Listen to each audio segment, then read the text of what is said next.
Bonjour à toutes, bonjour à tous et bienvenue dans Milkshaker, le podcast qui agite les idées reçues sur l'allaitement. Je suis Charlotte Bergerot-Palisco, je suis la maman d'un petit garçon de bientôt 2 ans que j'ai allaité durant 1 an. Dans la vie, je suis ostéopathe spécialisée en périnatalité. Je m'occupe des femmes en général, de leur désir de grossesse à leur postpartum, des bébés et des enfants. Chaque jour, au cabinet, j'accompagne des mamans et leurs bébés vers un allaitement serein, en libérant les bébés des tensions qui les empêchent de téter correctement. Au fil des consultations, je me suis rendu compte que le principal frein à l'allaitement, c'est le manque d'information, de partage d'expériences dans une société où l'allaitement n'est pas une norme. Je vous propose donc d'interroger avec moi des mamans et des papas sur leurs expériences, mais aussi de vous informer auprès de professionnels spécialisés en allaitement.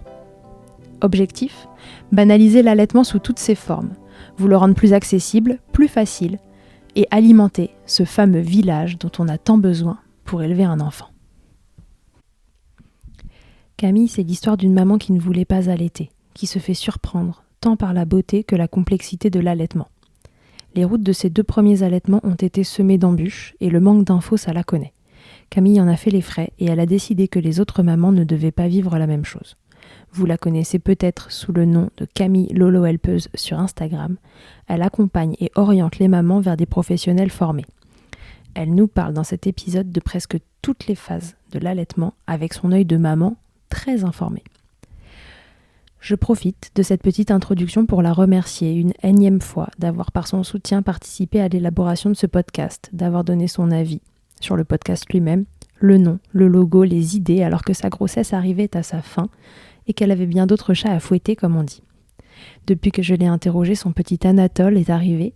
Il est évidemment allaité et j'ai déjà hâte de pouvoir la réinterroger sur cette nouvelle expérience. Félicitations Camille pour ce magnifique bébé. Je vous souhaite une belle écoute.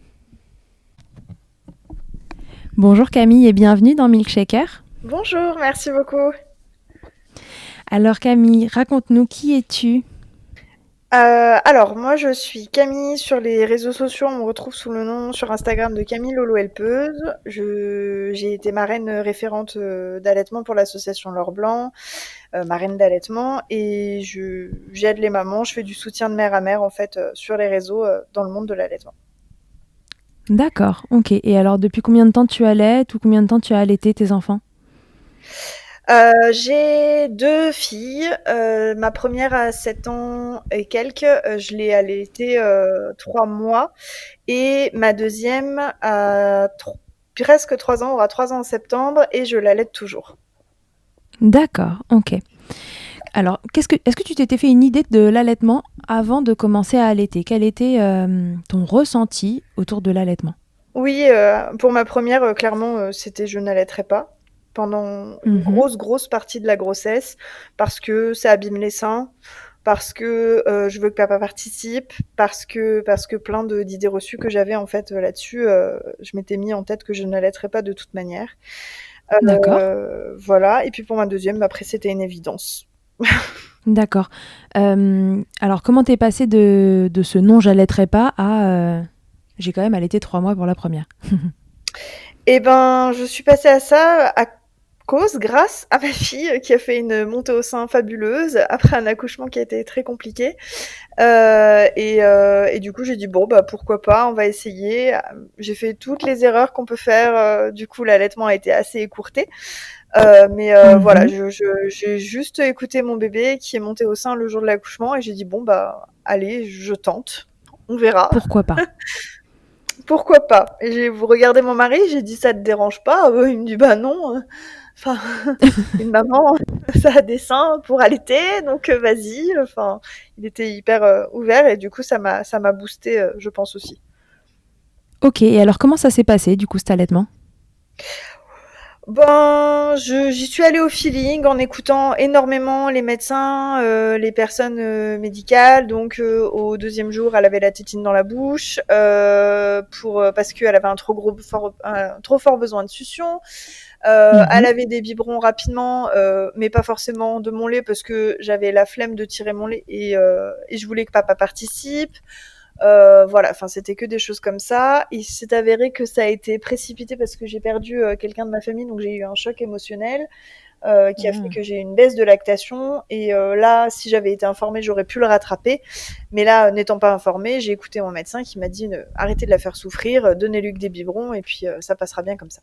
Donc ça s'est Ah oui, terminé. arrêtez de la faire souffrir. Ouais. Bah, du coup, D'accord. ma puce pleurait beaucoup au sein il y avait plus l'offre pour la demande, donc c'était compliqué à ce moment-là. Donc, voilà. Et comment tu as tenu 3 mois? C'est au bout de ces 3 mois justement que tu as eu, cet événement traumatisant qui Ouais, mais ça s'est fait quand même assez petit à petit, hein. Petit à petit, il y a les tétés qui étaient remplacés quand même par des biberons. J'étais plus sur un allaitement mixte au bout de 2 mois. Que sur un allaitement, j'étais plus sur un allaitement exclusif au bout de 2 mois. Et puis d'accord. ça se serait fait sûrement plus tard. Là, ça a été précipité par le fait que j'ai eu une baisse de lactation suite à ce choc émotionnel. Mais quoi qu'il arrive, c'était en route pour un sevrage. D'accord, OK. Tu avais des douleurs, ou non, c'est Jamais. simplement que ça s'est pas bien mis en place? Tu as jamais eu mal? Non, j'ai jamais eu mal. J'ai jamais OK. rien eu. Et ça aurait pu être un allaitement idéal parce que ma fille n'avait pas de frein restrictif et ça, je l'ai appris qu'après, en fait.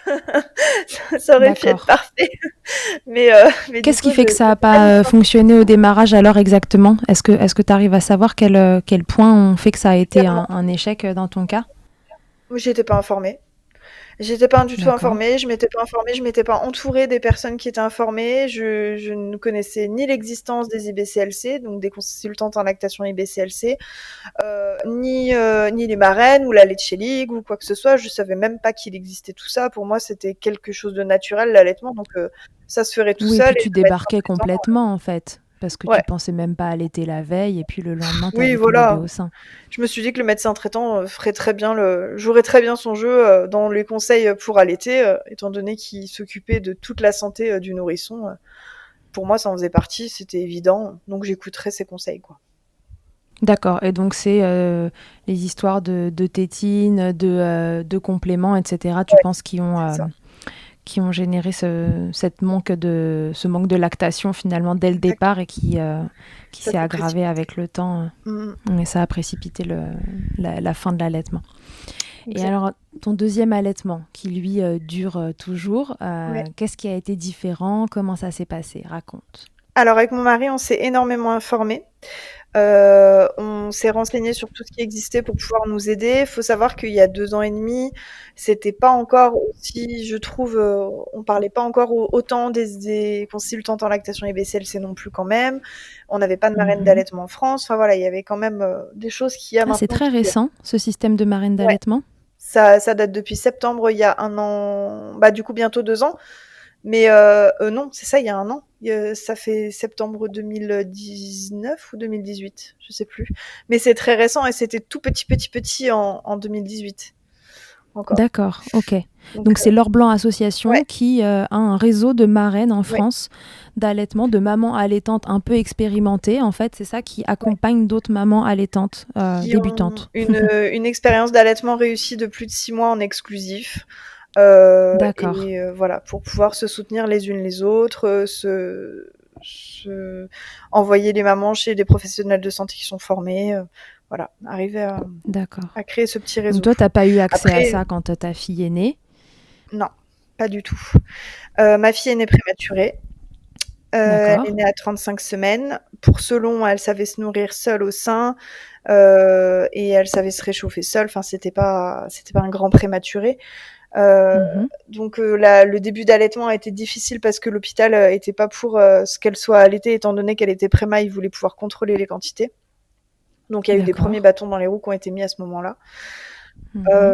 Sortie de la maternité, ça a été bien dans les premiers temps parce que pas de douleur, tout se passait bien, elle tétait bien, elle passait à peu près 20 heures sur 24 au sein, mais à vrai dire, je me posais pas trop de questions. Pour moi, c'était normal. Elle faisait son 4e trimestre, donc elle venait juste de sortir de mon ventre. Voilà, je me posais pas de questions. Et puis au fur et à mesure, la prise de poids a commencé à chuter jusqu'à arriver à du 4 grammes par jour au lieu du 20 à 30 grammes attendu. D'accord. Donc là, les médecins m'ont dit complément, etc. Mmh. Et c'est une association québécoise qui m'a aidée à trouver le problème et m'orienter vers des professionnels de santé pour pouvoir diagnostiquer les freins restrictifs en fait de ma fille, qui avait des freins D'accord. postérieurs. Donc en gros, elle avait des difficultés de succion avec une mauvaise mobilité de sa langue qui fait qu'elle stimulait mal la lactation et du coup recevait pas assez de lait, en gros. D'accord. Et donc le sein s'est mis à moins en produire, d'où Et la voilà, baisse de lactation. c'est ça. Donc il a fallu tout relancer, tire-lait en parallèle, dispositif d'aide à l'allaitement au sein. Donc c'est un petit tuyau que je mettais dans ce que j'avais tiré et qui allait dans sa bouche pour qu'elle puisse être nourrie en même temps qu'elle était au sein pour stimuler la lactation. Enfin voilà, c'était Oui. tout un processus. Et puis monter sur Elle Paris avait pour quel voir. âge à ce moment-là? Elle avait, quand on a fait couper le frein, elle avait 3 mois. D'accord, ok. Donc c'était entre 2 et Donc 3 tu es mois. montée sur Paris, Ouais, voir un professionnel qui sectionne ce frein de langue restrictif. voilà. C'est ça. Sachant que à l'époque, on parlait pas de préparation pré et post-fréno, il y avait pas, voilà, on n'expliquait pas tout ça. Donc on parlait un petit peu du post-fréno en disant qu'il fallait faire des massages pour pas que les freins se reforment pendant quelques jours, mais ça allait pas plus loin. Les massages Mhm. pré-frénotomie, on n'en parlait pas du tout. Enfin, on n'était pas encore informés comme maintenant, quoi. Ouais. La frénotomie, pour celles et ceux qui ne savent pas ce que c'est la section du frein de langue qui empêche la langue de bien se mobiliser. Et aujourd'hui, il est assez admis il y a une préparation à faire en termes de mobilité et de massage autour de la langue, de la bouche, du crâne du bébé pour que la frénotomie se passe bien, soit efficace et un suivi à faire ensuite. Bah, pareil pour que ça cicatrise correctement et qu'un autre frein, entre guillemets, ne se reforme pas après. C'est ça. Et donc toi, tu n'as pas eu accès à tout ça, mais ça s'est bien passé quand même? Oui, ça s'est très bien passé. Donc nous, on allait, je peux citer des noms. On allait voir le Je docteur crois, oui. Rousselet. J'ai le droit. D'accord. On allait voir le docteur Rousselet à Paris, qui est une perle extraordinaire. Et Mhm. ça s'est bien passé. Elle avait un frein de lèvres et un frein de langue restrictif, un frein type 4 D'accord, les postérieur. deux. Mhm. Et puis du coup, après, on est reparti refaire nos 600 kilomètres pour rentrer et s'occuper des soins post-fréno. Ok, donc tu as pu faire les soins post-frénotomie quand même. Tu t'étais assez renseigné sur ce sujet-là pour savoir qu'il fallait le faire. Oui, je m'étais informée, mais j'étais pas informée par contre pour les soins pré-fréno. J'ai vraiment appris au fur et à mesure en fait. Et puis je m'y suis énormément intéressée à partir du moment où ma fille a eu ce souci-là. Et c'est devenu D'accord. un passion les freins. Voilà. Passion frein. Mais j'ai vu que c'était un problème qui était en fait hyper récurrent et pas du tout diagnostiqué. Enfin, il y avait beaucoup de bébés qui passaient à l'as avec une lactation qui baissait ou alors une prise de poids qui baissait. Et là, on disait aux mamans, bah, vous avez plus assez de lait ou pas assez nourrissant ou ci ou ça au bout de 2 à 3 Oui, mois toutes ces d'allaitement. phrases qu'on connaît bien C'est ça. quand on a allaité, c'est rare qu'on n'ait pas entendu à un moment soit qu'on manquait de lait, soit que notre lait n'était pas assez nourrissant si Ouais. bébé ne suivait pas une courbe de poids parfaite. C'est ça. Ou même quand ce bébé va très bien, mais que le soir il réclame à gogo pendant des tétés groupés. Mon Dieu, mon Dieu, mon Dieu, mon lait n'est pas assez nourrissant. Oui. Et alors, une fois cette section de frein réalisée, les exercices post-frénotomie réalisés, est-ce que ça a été mieux? Oui, ma lactation est bien repartie. Elle a tété correctement. J'avais plus besoin d'utiliser le tire-lait. Elle reprenait une courbe de poids tout à fait normale. Ok, super. Et donc après, ça a roulé? Comment, pardon? Je dis ensuite, ça a roulé, l'allaitement, c'était... Oui, alors on a eu d'autres soucis en parallèle qui ont fait que ça s'est un peu compliqué parce que Azélie a eu des différentes maladies, malformations et a dû avoir des traitements chirurgicaux. Donc du coup, on était beaucoup à l'hôpital et dans les institutions hospitalières et donc c'était plus se battre contre le personnel médical pour pouvoir maintenir l'allaitement. Où c'était difficile, où on mettait beaucoup de bâtons dans les roues. Mais sinon en soi, l'allaitement, s'il n'y avait pas eu tout ça, ce serait continué très facilement. D'accord. Le papa dans tout ça, comment il se sentait, quel œil il avait sur l'allaitement? Hyper impliqué, c'était un lion. Le jour où je lui ai dit, bah écoute, je dois dire que ça a pas dû être facile à entendre. Je lui ai dit, Enfin, on m'a dit, j'ai des copines sur internet qui sont à l'autre bout du monde qui m'ont dit que ma fille a fait certainement un frein postérieur, qu'il faut qu'on monte sur Paris. Et je lui ai dit, j'ai appelé le professionnel, il a un rendez-vous dans 3 jours. Chérie, on fait 600 kilomètres, allez, pour voir quelqu'un. Heureusement qu'il était là et qu'il était soutenant, parce que sinon, c'était pas possible, quoi. Enfin, il a Donc il t'a suivi, il était là pour toi, c'était ton épaule, tu pouvais te reposer sur lui, il te suivait à fond. Ah oui, il a dit, mais s'il faut faire 1200 même kilomètres, s'il faut prendre l'avion, s'il faut partir demain, s'il faut partir dans la nuit, n'importe quoi, on y va. Si c'est pour son bien, ton bien, et qu'elle puisse continuer d'avoir du lait maternel, on fonce, quoi. Donc il a pas cherché à comprendre. Je lui ai dit, le lendemain on a rendez-vous chiro. Il a fallu organiser tout un week-end en une soirée. D'accord. Voilà, il a toujours été à fond. Quand on s'est retrouvé hospitalisé plusieurs fois pour Azélie pour ses opérations, ensuite il s'est toujours battu avec moi face aux équipes pour que j'ai pas à subir tout ça toute seule. Il lâchait pas. Il te défendait. Voilà, et c'était un lion, quoi. C'était un vrai rock dans l'allaitement. Super. Et jusqu'à aujourd'hui encore. Toujours. Génial. Toujours. Il trouve ton entourage, ça magnifique, alors que sa fille va avoir 3 ans et qu'on lui aurait dit ça à ses 3 mois. Il aurait dit, c'est un peu bizarre, 3 ans, un enfant au sein. Et maintenant, il regarde toujours avec des yeux pleins d'amour parce que en fait, sa vision des choses a évolué en même temps que sa fille a évolué. Et donc pour lui, c'est tout à fait normal. C'est son quotidien. Oui, ce qui était normal hier l'est tout autant aujourd'hui, et jour après jour. Exactement. L'entourage, famille, amis, boulot, eux, ils voient aussi d'un bon œil cet allaitement qui dure. Quand j'ai repris le travail, donc ma fille Azélie avait 2 mois et demi. Non, elle a commencé à la Ah oui, donc relativement tôt. Là, j'ai recommencé à 3 mois. J'étais à 50 heures par semaine parce que je travaillais et en même temps je faisais des études. D'accord. Et du coup, ça a été un petit peu compliqué, notamment à l'école, de faire accepter ça. Alors, les professeurs étaient un peu de mon côté, mais j'étais très absente pour les opérations. En parallèle, je demandais à avoir des pauses supplémentaires pour tirer mon lait. Mes collègues, mes camarades de classe, parce qu'en fait, j'étais en BTS, donc mes camarades de classe comprenaient pas trop. Voilà, c'était des petits jeunes qui étaient pas du tout dans ce mood-là. Donc, ça a été pas mal de réflexions. C'était la vache à lait, c'était ça va, la traite s'est bien passée. C'était déjà psychologiquement compliqué. Et je pense que si on n'est pas armé, là, ça peut vraiment démoraliser une maman, quoi. Ouais, t'avais quel âge à cette époque ? C'était il y a 3 ans, je vais avoir 29 ans, j'avais 25-26 ans, 25. Ouais, ils avaient le même âge que toi, les camarades. Pas du tout, ils avaient entre 18 et 24, quoi, en gros, mais ouais, voilà, ils étaient beaucoup plus jeunes. Oui, quand même.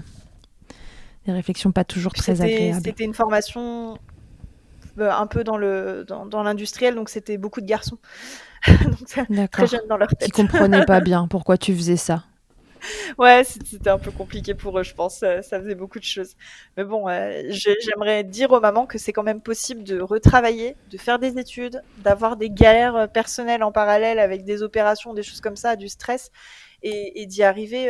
J'ai fini major académique de ma promo, avec 18 et quelques de moyenne.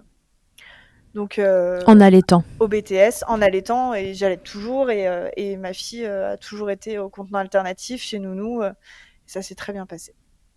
Ok. Quel contenant alternatif ? Parce que ça va peut-être pas parler à tout le monde. Alors, on voulait éviter les biberons et tétines, étant donné que Azélie était un bébé à frein. Et même traitée, elle avait quand même une succion qui était un peu plus délicate que d'autres enfants, donc elle était plus à risque de modifier sa succion ou voilà, que ça puisse entraîner quelques soucis si on lui donnait des biberons. Et du coup, elle a eu la pipette au début, quand elle était toute petite, la soft cup. C'est un genre de petit récipient avec une petite cuillère en bec, en gros. Exactement, oui. C'est comme une espèce de cuillère qui se remplit au fur et à mesure avec le liquide. En fait, on a donné une dizaine de contenants à la nounou et on lui a dit choisis ce qui toi te paraîtra le plus simple, ce qui fonctionne avec Azélie. Voilà, c'était pas moi qui allais habituer Azélie à un contenant alternatif, c'est la nounou qui a décidé et qui a évolué. En fait, les contenants ont évolué avec Azélie. Ok. Après, elle a eu une tasse 360 arrêtée parce que je me suis fait mordre pendant des mois derrière. C'était très D'accord. compliqué. Elle reproduisait exactement avec sa mâchoire supérieure ça sur mon sein. Donc, ce qu'elle faisait comme D'accord. mouvement pour pouvoir boire à sa tasse. Et donc, du coup, après, on est passé au verre. Tout simple. Et si on avait su, je pense qu'on aurait essayé dès le début parce qu'elle était tout à fait capable, même à 3 mois, de boire au petit gobelet à la baby cup. Donc D'accord. voilà. Alors du coup, cette reprise du boulot à 2 mois et demi, bon, alors c'est tôt et en même temps c'est C'est relativement normal. classique en Ouais. France. Voilà, c'est le délai normal de congé maternité post-accouchement. Euh, Ça t'a nécessité une grosse organisation. Tu avais donc le tire-lait, c'est ça? Ouais, Et c'est ça. ces contenants alternatifs Ouais. chez la nounou à mettre en place. Ouais, c'était une sacrée organisation.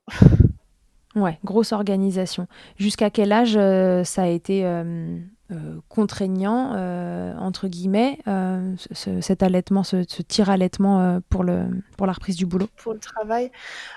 J'ai tiré mon lait jusqu'à ce qu'elle ait 2 ans. J'ai arrêté à ses 2 ans. D'accord. Alors, j'étais pas à 3 tirages par jour jusqu'à ses 2 ans, hein. En gros, j'étais à Mhm. 3 tirages jusqu'à ses 8 mois, je suis passée à 2 et vers 1 an, je suis passée à 1 tirage par jour. Sachant qu'à ses 15 mois, elle a arrêté de prendre le lait chez Nounou. J'ai continué de tirer parce que je faisais don de mon lait depuis ses 6 mois au lactarium de Lyon. Donc du coup, j'avais un tirage sur les 3 depuis ces 6 mois qui était prévu pour le lactarium dans ma journée. Et puis après, un sur les 2. Et puis après, à partir de ces 15 mois, le tirage que je faisais, c'était uniquement pour le lactarium. J'ai fait des C'est dons de pas lait. toujours très connu. Est-ce que tu peux nous expliquer rapidement comment ça fonctionne? Bien sûr. Alors, il y a tout un protocole au don de lait. Pour être accepté, il faut faire des examens de santé, une prise de sang notamment. Ça dépend les lactariums, ils ont tous leurs règles, complètement différents les uns des autres. Il faut appeler le lactarium près de chez soi, sur le site Lactarium de France, il me semble, il y a les coordonnées pour savoir quelles sont les règles à respecter parce que certains prennent pas au-delà de 6 mois, par exemple. D'accord. Le Lactarium de Lyon prend sans limite d'âge. J'ai une amie qui a donné jusqu'aux 3 ans et demi de sa fille. Pourquoi une limite d'âge, tu sais? Oui, c'est parce que le lait peut donc s'adapte en fonction de l'âge de l'enfant et du coup Mhm. pourrait ne pas convenir à des prématurés qui ont des Oui, besoins parce que le lait supérieurs qu'on en donne au lipides, par lactarium sont exemple. uniquement pour les prématurés. Oui. Ouais, c'est ça. Le lait qui est donné au lactarium, on me demande souvent d'ailleurs ça sur les réseaux sociaux. Non, vous pouvez pas aller chercher du lait d'une autre maman dans le lactarium. C'est réservé uniquement aux prématurés. Oui, ça sert pas à une maman d'un bébé à terme qui aurait aimé allaiter mais qui, Non. pour des raisons diverses, n'a pas réussi ou qui Ouais, n'aurait pas envie mais qui pas voudrait bien que son possible. bébé ait du lait maternel. C'est uniquement pour les bébés dont les besoins de santé le nécessitent. Il y a déjà pas assez de stock souvent pour les petits prématurés, donc ça serait difficile de pouvoir nourrir plus de bébés que ça. Oui, parce que c'est encore assez méconnu Ouais. comme façon Et de il faire. y a des règles strictes, hein. Le Mhm. lait est extrêmement testé, donc il y a des pertes quand même. Voilà, on sait qu'on donne tant de litres par mois, mais on ne sait pas exactement ce qui va être utilisé ou pas. Après, ils testent le lait, ils font en fonction. D'accord. Et tu as donné combien de temps au lactarium? Donc j'ai donné de ces 6 ou 7 mois, je crois, jusqu'à ces 2 ans. Donc Ok, 1 an et demi. super, bravo, génial. Et Ça me alors, tenait vraiment à cœur de pouvoir le faire en fait de la façon dont on avait galéré avec cet allaitement et puis avec le précédent, de pouvoir le faire, j'étais contente de pouvoir faire ça. d'accord. Là, Azélie n'est donc pas sevrée Non, pour le moment. Est-ce que c'est quelque chose que tu envisages à un moment? Est-ce que tu pars sur un sevrage plutôt naturel ou donc c'est l'enfant qui décide à quel moment il veut arrêter de téter? ouais. Je m'étais pas trop mis de deadline parce que, étant donné que je suis tombée enceinte fin d'année dernière, je Mhm. m'étais dit qu'avec la grossesse, je pouvais pas prévoir ce qui allait se passer. D'accord. Si elle allait arrêter précocement de manière induite, si voilà. Je rêvais d'un sevrage naturel, mais j'avais arrêté de me mettre des deadlines dans la tête. Et je me suis dit, on verra bien déjà jusqu'où on va. C'est déjà beau d'avoir allaité plus de 2 ans. J'étais déjà très contente. Mhm. Et Donc comment ça voilà, se passe cet allaitement pendant la grossesse? ça a été chaud. Ça a été chaud patate. Maintenant, ça va. On a trouvé notre petit rythme tranquille. Mais les douleurs du début, c'était vraiment très très dur. D'ailleurs, ça a entraîné de ma part, on est passé sur un allaitement à l'amiable et plus du tout sur un allaitement à la demande. Parce que D'accord. c'était même pas envisageable qu'elle tète 40 fois par jour avec des douleurs comme ça, qui sont complètement hormonales et normales, hein, mais à supporter, c'était Ouais, très c'est dur. normal d'avoir mal à l'allaitement durant la grossesse. Parce que l'allaitement pendant la grossesse, c'est quelque chose de très mal renseigné. Enfin, Ouais, on ne trouve pas beaucoup d'informations à ce sujet-là. Donc, c'est donc normal d'avoir des douleurs si c'est on allait pendant possible. sa Toutes les femmes grossesse. n'ont pas mal, mais Mhm. certaines ont des douleurs hormonales, comme d'ailleurs cette sensibilité au téton qu'ont certaines femmes quand elles sont enceintes sans même allaiter, hein. Sauf que là, ben, il faut D'accord. savoir qu'il y a un petit être humain qui vient téter, et du coup, ben, ça peut faire un peu plus mal, quoi. C'est D'accord. Et donc, du coup, il y a eu un moment où tu as eu envie que ça s'arrête. Ah ouais, j'ai dit: «Stop, c'est pas possible», donc on a réduit le nombre de tétés. Je disais: «Bah, c'est pour le dodo uniquement», pour essayer de l'accompagner au mieux parce que quand même elle avait rien demandé. Elle avait pas demandé, Mhm. ce petit frère et elle avait pas demandé, à subir tout ça. Donc on a fait au mieux pour tout le monde, mais c'est vrai qu'on a quand même restreint le nombre de tétés et puis derrière, j'ai fait une aversion. Mhm. C'est-à-dire que, hormonalement, à un moment donné, dans la grossesse, les femmes peuvent être amenées à avoir le sentiment de rejet total pendant la tétée, de l'enfant qui tète. Heu, D'accord. voilà, C'est physique, ouais, vraiment? Tu as besoin de c'est repousser l'enfant? c'est viscéral. C'est un sentiment de colère, on s'en veut énormément alors qu'on peut rien contrôler.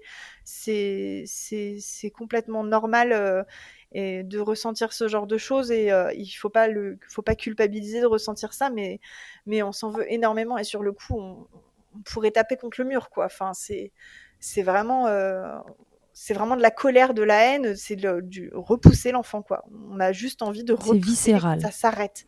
Et la tétée terminée, hop, tout part. Tous ces sentiments s'en vont. Ah ouais, ça a duré combien de temps, ça, pour toi?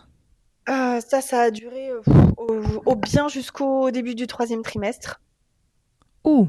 Ah oui, ça fait Ouais, long. c'était long. Et encore, il y en a certaines, ça dure tout le long et ça dure même après. Il y en a certaines, ça s'arrête, ça revient.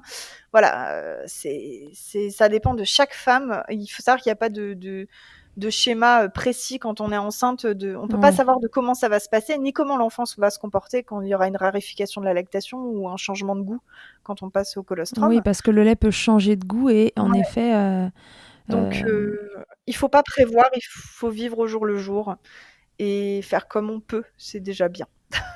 et Azélie, elle le vivait comment, ça a été?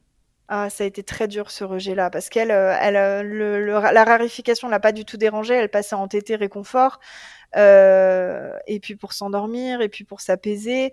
Elle voyait que j'étais en colère. Alors du coup, j'ai essayé de beaucoup lui parler pour lui expliquer que c'était pas de sa faute, mais alors, c'est difficile de trouver les mots pour pas qu'elle en veuille non plus au bébé qui est dans le ventre. Ouais, bien sûr. Voilà, c'est tout un processus où son papa a beaucoup pris le relais du coup et maintenant, l'endort, tous les soirs, reste à côté d'elle, jusqu'à ce qu'elle s'endorme et la rassure. Donc là, il y a eu un échange des rôles où c'est moi qui participais à l'endormissement d'habitude et c'est lui qui a pris le relais. Voilà, D'accord. on fait la tétée tranquille avant de faire dodo. Là, on est à une tétée par jour en moyenne, une à 2 si elle réclame plus. Et puis, c'est la tétée avant de faire dodo, la tétée réconfort, pour, libérer un peu, d'ocytocine avant le sommeil et puis, heu D'accord. et puis voilà. Qui est l'hormone de l'amour. Voilà, c'est ça.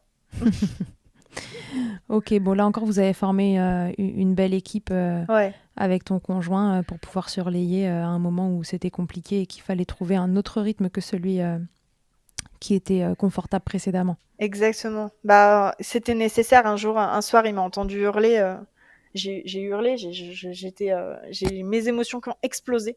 Il a dit: «Bon là, il faut qu'on trouve une autre solution, ça fonctionne plus» et on en a discuté pendant Mmh. des heures jusqu'à trouver comment, on allait faire pour que ça se passe au mieux pour tout le monde. On en a beaucoup parlé avec Azélie, qui très, très bien, en lui expliquant les choses et en lui demandant comment est-ce qu'elle pourrait aussi s'adapter de son côté. Voilà, en lui proposant des solutions en fait et c'est elle qui choisissait. Est-ce Mmh. qu'on fait plus de tétée? Est-ce qu'on en fait une, mais on la fait courte et quand on dit stop, on dit stop? Est-ce que d'abord papa il fait un gros câlin en portage ou enfin voilà. On lui a proposé plein de choses, mais on a fait une genre de réunion de famille, réunion de crise quoi. Au secours, comment on va s'organiser? Conseil de famille. Ouais, c'est ça. Azélie, que souhaites-tu pour la suite? Ouais, Non, et puis tu tenais à ton allaitement, donc c'était dur aussi pour toi en fait ouais. cette situation. Là où C'était peut-être une autre terrible, hein. maman aurait décidé que c'était le moment de sevrer et l'aurait induit, toi Mmh. c'était pas ton envie en plus, donc tu voulais continuer, mais physiquement c'était hyper dur. Ouais et puis à cet âge-là, c'est vrai, c'est différent dans le sens où ils ont leur mot à dire, parce qu'ils Bien ils sûr. ils peuvent dire ce mot-là. Donc ils Mm. savent quoi dire, ils savent dire: «Non mais c'est mon tété», en fait. Ouais, ouais, ouais. C'est voilà, elle a rien d'autre, elle a jamais eu de doudou, elle a jamais ressenti le besoin d'avoir un objet de transfert et du coup, ben, c'est son tété, quoi. Donc quand je lui ai Ouais, ouais, c'est expliqué que le pour elle, il petit n'y a frère pas de raison que ça s'arrête. ouais, c'est ça. Pourquoi ça s'arrête? Qu'est-ce que j'ai fait? Quand je lui ai expliqué que le petit frère allait téter, alors là, qu'est-ce que j'avais pas dit? Qu'est-ce que j'avais pas dit? Bon, du coup, il y a encore un peu de boulot avant que le Ouais, petit arrive on y va pour faire petit à comprendre petit. que maintenant il va falloir partager. C'est ça. Alors là, elle explique que le tété, gauche, c'est le sien, le tété droit, c'est celui du bébé, ça change tous les jours. Des fois, il a pas le droit, il aura le droit de manger des purées de carottes à la naissance. Donc voilà, on discute. Va On essaie falloir de le négocier, diversifier à 1 mois et demi. c'est ça. Ok. Bon, alors, ces expériences d'allaitement, Camille, qu'est-ce que ça a changé pour toi? Qu'est-ce que ça a fait évoluer dans ta vie? Parce que je sais Absolument que ça a tout. fait évoluer plein de choses. Ça a tout changé dans le sens où ça m'a fait évoluer sur, ma manière de voir, la maternité. Où j'étais dans un schéma ultra classique, je me posais pas de questions, ma mère a fait comme ça, je ferai comme ça, mes grands-mères ont fait comme ça, je ferai comme ça, je suivrai le schéma classique et là je me Elles avaient pas allaité, ta mère et ta grand-mère? non, non, non, c'est l'allaitement, c'est pas c'est pas C'était pas j'ai une pas du norme. tout de schéma familiaux dans ce sens-là. Ok. J'avais d'ailleurs, je pense, jamais vu, quelqu'un allaiter. C'était pas Mhm. quelque chose, forcément de Ça t'est naturel. vraiment tombé dessus avec cette tétée d'accueil C'est ça, de ta exactement. première fille. Et puis, du coup, je me suis intéressée à tout ce qu'il y a autour, donc maternage proximal. J'ai dû revoir toutes mes façons de penser parce que, ben, qui dit allaitement dit mode survie au tout début, cododo. Là, je me suis dit, oh là là, cododo, je vais jamais m'en sortir. Ma première, pas du tout, a pas du tout été maternée. J'ai fait toutes les erreurs qui sont pour moi des erreurs hein, dans ma vision des choses à moi, dans ma Oui, famille. bien sûr, dans ton référentiel. Exactement pour moi, qui ont été des erreurs pour Eileen, où j'ai rectifié le tir, j'apprends tous les jours et il y a plein d'erreurs que j'aurais fait pour Azélie que je ne referai pas, où je vais changer encore une fois, j'apprends quotidiennement, mais c'est l'allaitement qui a fait que je me suis renseignée et qu'on a essayé, différentes choses, je pense. On pourrait dire que ça t'a permis d'ouvrir les écoutilles. Ouais, exactement, de me poser des questions et de me rendre compte que, ben, c'était peut-être pas du tout cuit et que Ouais, ça m'a appris à être maman, à moi. ça t'a appris à être maman, c'est joli. Bah, je dis toujours que c'est mes filles qui m'élèvent. C'est vrai que c'est exactement ça, c'est elles qui m'élèvent, et qui m'élèvent, quotidiennement parce que c'est vraiment dur d'être parent, et plus on les écoute, plus c'est facile. C'est Catherine Guéguen qui dit ça. On n'a jamais dit que c'était facile d'être parent. Non. Ça va être dur, oui. C'est tellement vrai, c'est tellement vrai. C'est beaucoup de remises en question, c'est énormément de doutes, c'est tout le temps douter. Beaucoup Ouais. douter, ouais. Mais avancer toujours. Ouais, exactement. Euh, Est-ce qu'on pourrait en profiter pour parler de ton compte Instagram, Camille? Parce que Ouais. je pense que les gens auront compris à travers l'interview que tu connais plein de choses, que tu es très renseignée. Et ça peut paraître un peu fou pour une maman comme ça qui n'était pas du tout à la base d'en savoir autant. Alors raconte-nous, parce que c'est donc ces allaitements qui ont mené à ton compte Instagram et à ce que tu fais aujourd'hui pour les autres mamans. Et je trouve que ce serait cool que tu nous en parles. À la base, j'avais juste envie d'échanger sur ce sujet parce que j'ai remarqué pour Azélie que, ben, il y avait pas beaucoup d'infos qui circulaient, que moi j'avais dû me retourner vers une association, donc Nourrissource, qui est une association de marraines d'allaitement québécoise pour trouver des solutions, que j'avais dû me débrouiller, à patauger avec une amie que j'appelle ma marraine d'allaitement, depuis, qui allait ça 3 ans et demi, presque 4 ans. Ouais. Et du coup, je me suis dit, bah, pourquoi pas partager un petit peu tout ce que je vis. Donc à la base, c'était ça. C'était un compte qui s'appelait Camille DBM Mhm. et qui parlait, par post, voilà, j'abordais un sujet, comment je vivais mes nuits, comment je vivais le retour au travail, ce genre de choses. Et La puis, maternité en général. ouais, voilà, c'est ça. C'était plus un compte maman. Et puis, en fait, j'ai eu envie de partir sur quelque chose de beaucoup plus informatif. Mhm. Toujours en rappelant que je ne suis que maman, que j'apporte de l'information parce que je suis complètement passionnée par le sujet et que j'ai à cœur d'essayer de trouver des bonnes sources, que les mamans trouvent des infos justes et surtout sachent où se réorienter en cas de besoin. Ouais. Je suis plutôt partie maintenant dans ce deal-là de réorienter les mamans sur des professionnels de santé formés pour se faire accompagner, se faire entourer. Et je suis persuadée, mon credo, c'est qu'un plus d'informations et un allaitement qui est entouré et partagé, c'est un allaitement qui peut réussir, quoi. Euh, Ouais. T'as en fait juste pas envie t'as envie qu'il arrive au moins de mamans possible ouais, ce qui t'est arrivé sur ton premier exactement. allaitement, finalement. Exactement. Je pense que c'est ça. J'avais besoin de ce partage d'expérience-là. Euh, et du coup, je me suis mise en quête de rechercher des professionnels de santé comme toi qui s'intéressent à l'allaitement, qui s'intéressent aux freins restrictifs, qui s'intéressent à plein de choses, qui se forment, qui sont toujours là, toujours présents pour les mamans et dans la bienveillance. Parce que Mhm. c'est déjà assez dur quand on traverse des difficultés dans son allaitement, c'est déjà assez dur de les traverser. C'est mieux si on peut être accompagné dans la bienveillance. Ouais, tout à fait. Donc ton compte maintenant, il s'appelle Camille Lolo Helpeuse. Lolo Camille Helpeuse. Lolo Helpeuse. Je pense que tout le monde aura compris. Tout le monde aura compris ouais, le pourquoi du comment du nom du Voilà, compte. c'est ça. Donc ouais, voilà, pour résumer, Camille, un nombre incalculable de mamans la contactent pour avoir des conseils rapport aux problèmes qu'elles rencontrent durant leur allaitement. Puis Camille, elle essaye de faire un premier tri, elle émet éventuellement des hypothèses, mais à aucun moment elle fait de Ouais, diagnostic. exactement. Et puis elle réoriente aussi via l'Or Blanc Association vers, Ouais, vers un réseau de professionnels qu'elle sait bien formés sur ces sujets-là et qui vont pouvoir vous accompagner, quelles que soient les difficultés autour de l'allaitement. ouais, en règle générale, c'est ça. J'essaie de donner des contacts de marraines d'allaitement dans leur département, de professionnels de santé qui sont formés ou informés ou sensibles à l'allaitement maternel.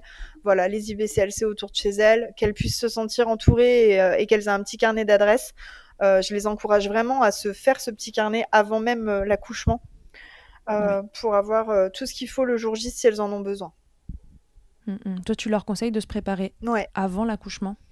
En fait, je me dis que plus on est informé, plus on est préparé, mieux ça peut se passer.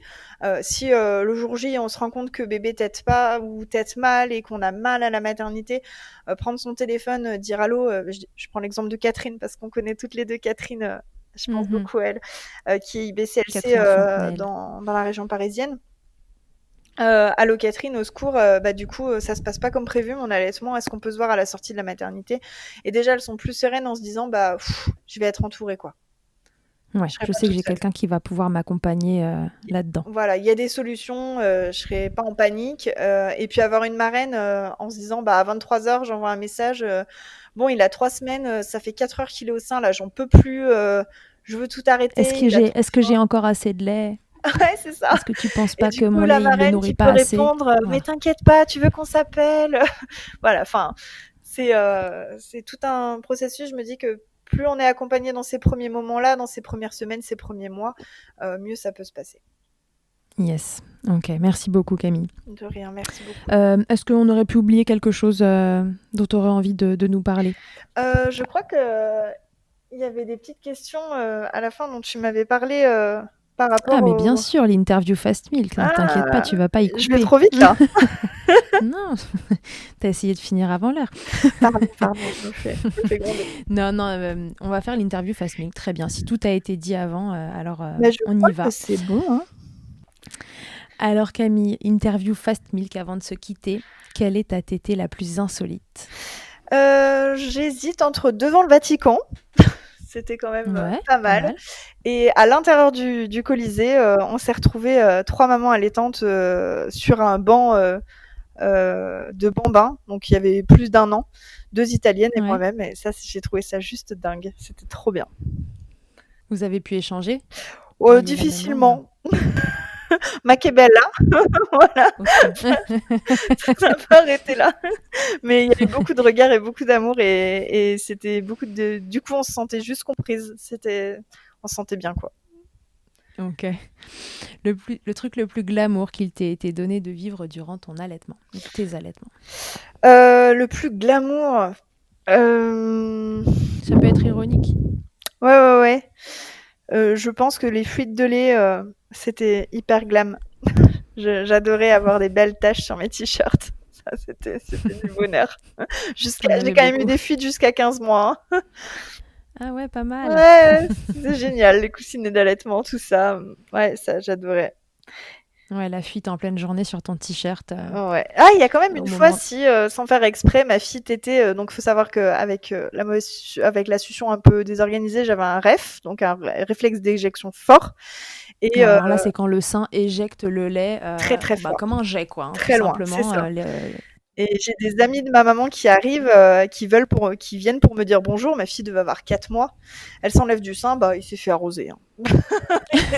Il s'est pris une douche de lait. C'était, voilà, je me suis Douche excusée. de lait, Il mais a c'est beaucoup bon pour rigolé. la peau, c'est cicatrisant, c'est C'est ça. anti-infectieux, c'est génial. Mais au final, c'est un cadeau que je lui ai fait. C'est juste qu'il a pas compris. Bien sûr. C'est juste que sur le moment, il ne l'a pas ressenti ainsi. Non, c'est ça, exactement. Je me suis sentie un peu mal. Ta position préférée, Camille, dans le Kama Sutra de l'allaitement? Quand elle a ses pieds sur ma tête, parce que faut dire que les tétés acrobatiques, à partir Oui, de les tétés 7-8 du mois, c'est bambin du peuvent bonheur. vite, ouais, ça peut commencer à être acrobatique quand les enfants grandissent. Ah ouais, c'est terrible. En pleine nuit, Donc ta se préférée, prendre c'est des quand elle pieds. a ses pieds sur ta tête, Ouais, non, c'est peut-être pas la position préférée. Non, moi, c'était la Madone, classique. tout simplement, classique. Et si en un mot, tu pouvais me résumer tes allaitements, alors un mot pour chaque allaitement, évidemment, puisque ce sera probablement des mots très différents. Pour Eileen, c'était de la découverte. Je pense que ça le Mhm. résume bien et on va rester sur une note positive, même si ça n'a pas été aussi positif que ça. C'était de la découverte. Ça m'a permis de découvrir tout ça. D'accord, Et puis pour Azélie, c'était un vrai combat tout le long. d'accord. Mais c'est voilà, c'était un vrai combat. Ok, super. Bon, merci Voilà, beaucoup je Camille pense que d'avoir répondu à c'était que du toutes mes bonheur. Hein. questions, d'en avoir profité pour nous informer en même temps, parce que du coup c'était un épisode mi-maman, mi-informatif, et c'était super. À une prochaine. J'invite encore une fois vous, maman, qui avez des questions, des interrogations sur votre allaitement et qui souhaitez avoir du soutien. Vous pouvez contacter Camille ou contacter Laure Blanc, association, qui se feront un plaisir de vous répondre et de vous orienter correctement pour que votre allaitement puisse continuer sereinement. Merci beaucoup Charlotte, c'était super et je suis pressée de te revoir et merci pour ce que tu fais, c'est merveilleux. Merci Camille, merci beaucoup. Merci à tous et à toutes de nous avoir écoutés pour cet épisode. Camille, je te dis à très bientôt et les autres, à bientôt dans Milkshaker. Merci beaucoup d'avoir écouté cet épisode. Vous pouvez suivre l'actualité de Milkshaker sur le compte Instagram du même nom et sur mon site internet charlotte-bergerot.fr. Vous y trouverez aussi une série de tutoriels pour mamans et bébés réalisés durant le confinement. Si vous avez aimé ce podcast, n'hésitez pas à le soutenir en laissant un commentaire, en lui attribuant 5 étoiles ou encore en parlant autour de vous. Je vous laisse en compagnie d'Emma et de son titre I'll Be There. Elle débute en musique, tout comme je débute en podcast, et elle a gentiment accepté de me prêter musique et voix pour nous accompagner. Je vous dis à la semaine prochaine pour un nouvel épisode. D'ici là, prenez soin de vous, milkshakez autant que vous le voudrez et bousculons ensemble les idées reçues sur l'allaitement maternel. I hate to see you down. Can't stand to know your hurt. When you say it's getting loud, the voices in your heart.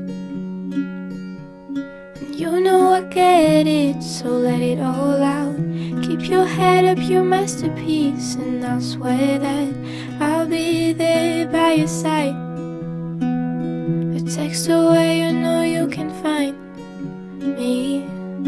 It just takes a whisper and I'll be there to listen. I got you, I'll fight with you, 'cause I love you. I'll be there, I'll be there. Oh, I'll be there, I'll be there. I know I'm not perfect. Sometimes I look myself, but I hope you know I care. You can meet me anywhere. And you know I get it, so let it all out. If anyone comes at you, then I'll swear that I'll be there by your side. A text away, you know you can find me. It just takes a whisper and I'll be there to listen. I got you, I'll fight with you, 'cause I love you. I'll be there, I'll be there. Oh, I'll be there, I'll be there. Just me every time I have you back, and I know that you do the exact same for me.